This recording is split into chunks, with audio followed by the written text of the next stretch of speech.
انداز بیاں گرچہ بہت شوق نہیں ہے، شاید کہ اتر جائے تیرے دل میں میری بات۔ محترم مقام واجب الاحترام عزیز بھائی اور بہنوں، السلام علیکم ورحمۃ اللہ وبرکاتہ۔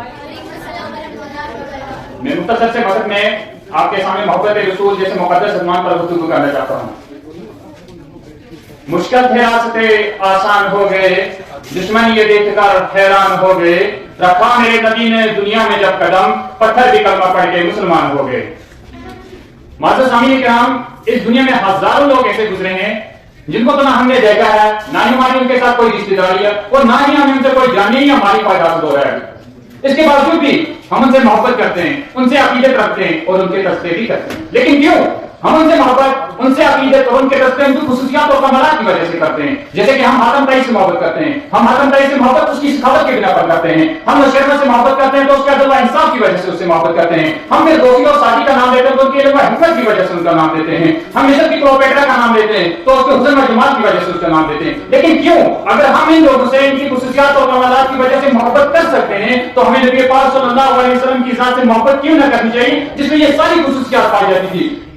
میں اس سے بڑھ کر کہنا چاہتا ہوں کہ میں جو ان لوگوں میں خصوصیات اور کمالات پائے جاتے تھے یہ کامل نہیں بلکہ ناقص تھے، اور میرے پیغمبر کا ہر کمال کامل تھا۔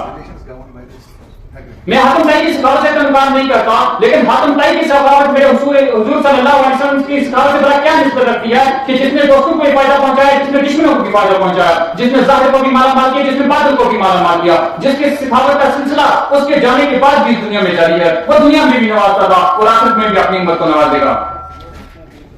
میں نشرمہ کے عدل و انصاف سے تو انکار نہیں کرتا، لیکن وہ شیرمان کا عدل و انصاف میرے رسول حاتمی صلی اللہ علیہ وسلم کے عدل و انصاف سے بڑا کیا نسبت رکھتا ہے کہ جس نے عرب کے ظالمانہ ماحول میں عدل کے چشم جاری کر دیے، وہ جس نے یہ تک کہہ دیا کہ اگر میری بیٹی فاطمہ بھی اگر چوری کرے گی تو ہم اس کے بھی ہاتھ کاٹ دیں گے۔ ہم مصر کی کلیوپیٹرا کا نام کیوں لیتے ہیں کہ ان کو خاک و آسمان سے اور زرے کو پردے سے بڑا کیا نسبت حاصل ہے؟ میرے رسول صلی اللہ علیہ وسلم کا مقابلہ تو مصر کا وہ حسین بھی نہیں کر سکتا کہ جس کو دیکھ کر چند عورتوں نے اپنے ہاتھ کاٹ دیے تھے اور ان کے ہوش و حواس گم ہو گئے تھے۔ تو والے حسن یوسف پر فقط عاشق زلیخا تھی، خدا خود جس پہ عاشق ہے وہ صورت ہے محمد کی۔ آج دنیا والے کسی کی ذہانت پر ناز کرتے ہیں تو کسی کی دیہات پر ناز کرتے ہیں، کسی کے علم پر ناز کرتے ہیں تو کسی کی دولت پر ناز کرتے ہیں۔ تو میں اس رسول پر ناز کیوں نہ کروں جس میں یہ ساری خصوصیات پائی جاتی تھی؟ میرے نبی کے اندر صداقت تھی جس سے ابو بکر صدیق بن گئے، میرے نبی کے اندر عدالت تھی جس سے عمر فاروق عادل بن گئے، میرے نبی کے اندر سخاوت تھی جس سے عثمان بن سکی بن گئے، میرا نبی بہادر تھا جس سے علی شیر خدا بن گئے۔ میں اس سے بڑھ کر کہنا چاہتا ہوں کہ میرے اللہ تبارک و تعالیٰ نے ہمارے نبی پاک صلی اللہ علیہ وسلم کے اندر بہت ساری خصوصیات ڈال دی جو آدم علیہ السلام سے لے کر عیسیٰ تک تمام انبیاء میں پردن پایا جاتا ہے۔